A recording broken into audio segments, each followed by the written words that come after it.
Hi, welcome to our series of conversations, which are to impart little nuggets of information, conversations with professionals that work within the field of pain and fatigue, covering aspects like sleep and breathing disorders, and sharing a bit of knowledge, but also conversations with past clients of ours who have done aspects like sleep and breathing disorders, and sharing a bit of knowledge, but also conversations with past clients of ours who have done well and shared what they've learnt and how they've improved over time. So we hope you can take something away. As I say, just little nuggets of information that we want to share with you. And so enjoy.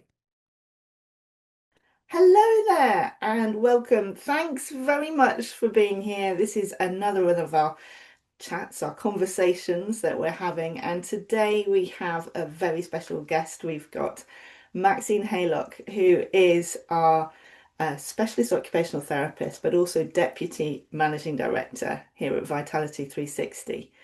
Thank you, Max. Thanks for being here. Thanks, Charlie. Good morning, everybody. It's great. We thought we'd have a little chat today, didn't we, about that topic of rest. We work with clients with pain and fatigue, and it's quite an issue sometimes for some of our clients. Sometimes I guess it's a four-letter word, but I thought we might just talk a bit around it and maybe I guess kick off, Max, with what is rest and how do we describe that? Yeah, it's really interesting, isn't it? People always think about rest, uh, or they don't think about rest actually, probably as much as we would like them to. And it's important. Rest is important for an intentional time for both your body and your mind. So we want to use rest as a way of sort of recovery, recuperation, sort of rejuvenation. And people aren't always great at doing that bit. We think of rest as something where we just stop and do nothing, but actually there needs to be a more of an intention around rest and recovery. Yeah. We It's a know subtle we, one. Sorry to interrupt. It's a subtle one, isn't it? It's that whole human beings versus human doings bit yeah, and how it seems quite easy if we just pull the plug out, but it's more than that, isn't it? Sorry. Go on. yeah. No, that's all right. I was just going to say, and for a lot of our clients who've got pain and fatigue, we they have more stressors to deal with, more things that they've got to cope with, whether the pain and the fatigue means they have poor quality sleep or if it's affecting obviously work, their home life. There's a lot more stressors. And if we think about rest as one of those things that is a resource, so when we've got more demands than we've got resources, we feel very stressed.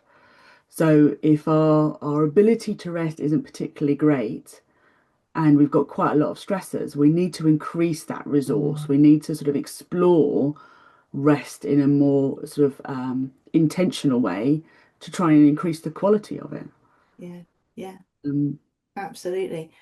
So with that in mind, is it easy then to look at rest as being, or what isn't rest? So what's the opposite? a lot of the time, I sort of talk to patients or clients and say, what do you do, to rest, or that, oh, I'm just, I don't do anything. I either I'm in bed or I'm resting on the sofa. But then when you dig deeper, people are, oh yeah, no, but I'm scrolling on my phone or I'm watching Netflix or whatever. Um, so it isn't just not doing. There's more to it than that. Mm. And I think people don't realize that when they stop, that that's not enough. Mm. Sometimes we have to actively try to change our state into a more relaxed state. Mm. So it isn't just not doing, as you say, it's more around, our ability to change the way that our brain and our body is responding. And that's a skill. It's a little bit like exercise. You have to work at it in order to get better at it. Mm. Mm. That's a curious one, isn't it? Working at rest. I know, I know. And it is really tricky because it's one of those concepts that people sometimes will get really easily and other people won't. And I've had clients before going, I'm working really hard at relaxation and it's not happening. And you're like, okay, we need to work out how to help you let go or find that relaxation that works for you. Yeah, yeah, yeah. So, I mean, what might be some of the different types of relaxation that you talk to people about? Because it isn't just about stopping, as you say, and we're all really good at scrolling through our phones and thinking we're having some downtime.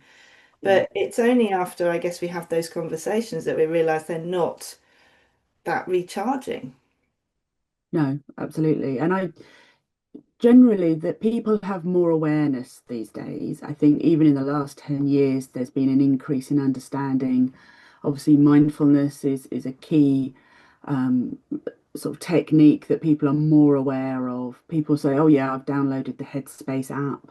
You know, with app and technology, actually, the access of relaxation and trying to help calm our minds is much more in the sort of the conversation, and especially I think with young people having more mental health challenges, I think it's become part of their resources in try and manage their own mental health. So it's definitely increased in awareness, and so that conversation is slightly easier these days. It's not quite as alien as it used to be when I first started as an OT many moons ago.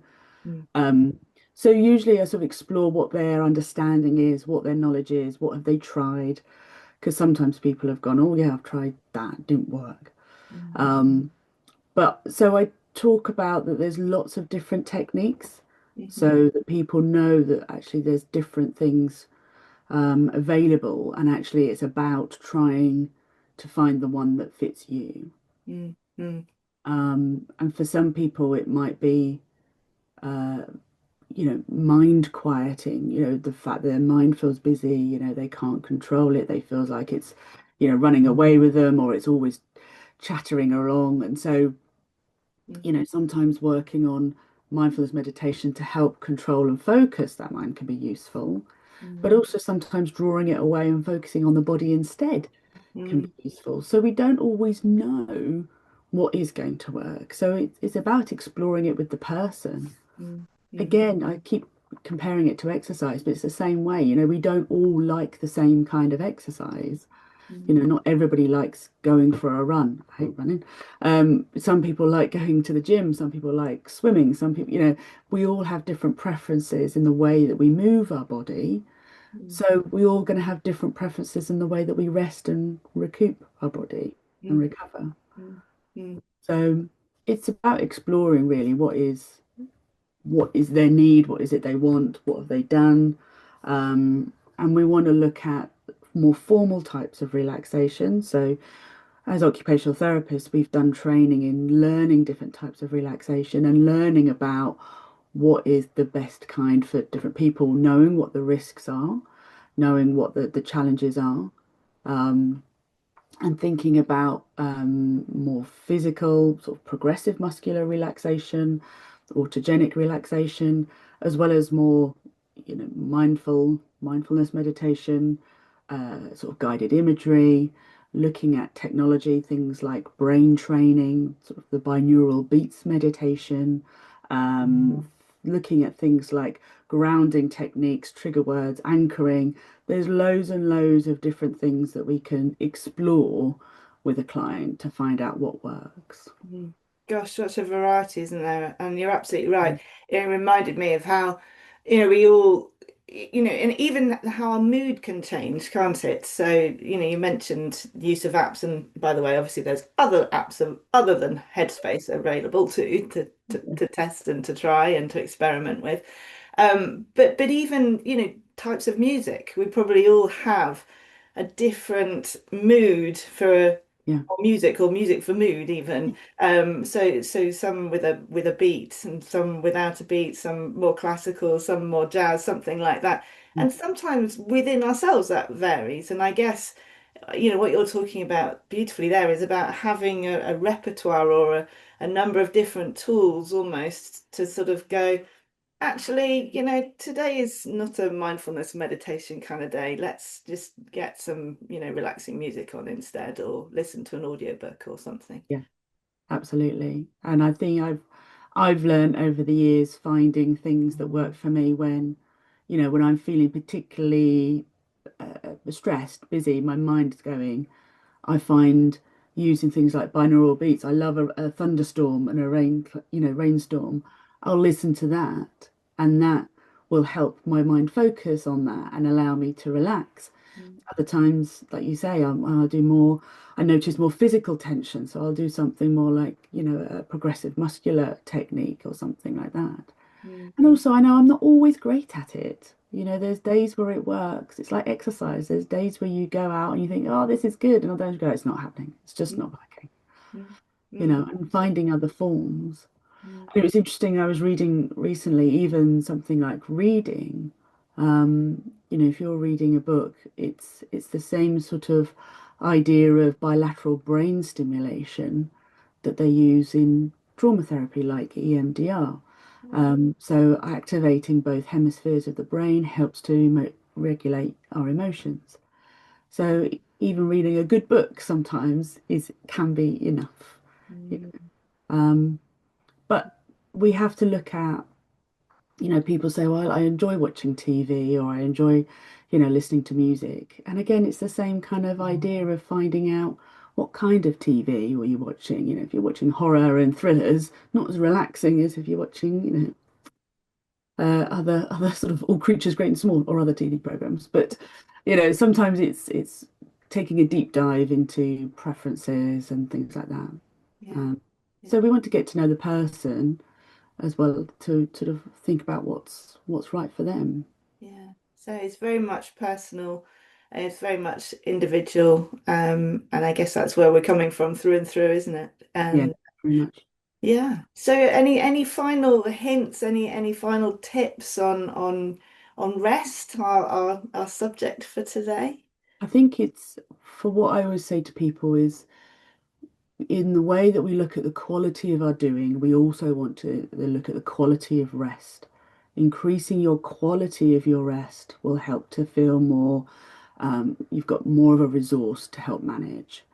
If you formalize it in the same way as we might formalize other things, time to do work, time to do exercise, time for rest, then we can make it, more important in our day, then actually it'll become more embedded and it'll be more useful. Mm, So only using it when you're starting to notice you're feeling stress or your pain or your fatigue has increased, it's kind of not enough. You want to make it as part of your day and formalize it within your day in order to get the most out of it. mm, And then it doesn't always have to be long periods of time. It can be really short, sort of micro times, just taking a couple of deep breaths, mm, doing grounding techniques, things that you can easily access if you're on a train or a bus or anywhere. So I think that's my sort of take home message of make it as important as everything else mm, because it will have positive physical and mental benefits. mm, Bit like taking your medicines every day. Yeah. Yeah. Yeah, Ab- absolutely. It's prescribed, and so I have said that to clients as well. I'm prescribing you relaxation. I'm out. Yeah. Mm. Lovely. That's brilliant. Wise words to finish with there, Max. Thank you very, very much. And thank you very much for listening, watching, and tuning in, as they say. If you want to find out any more information about how we might be able to help or what we might be able to offer, then do have a look on the website, follow us on all the social media channels, and hopefully we'll see you soon. Thank you. Thanks, Charlie.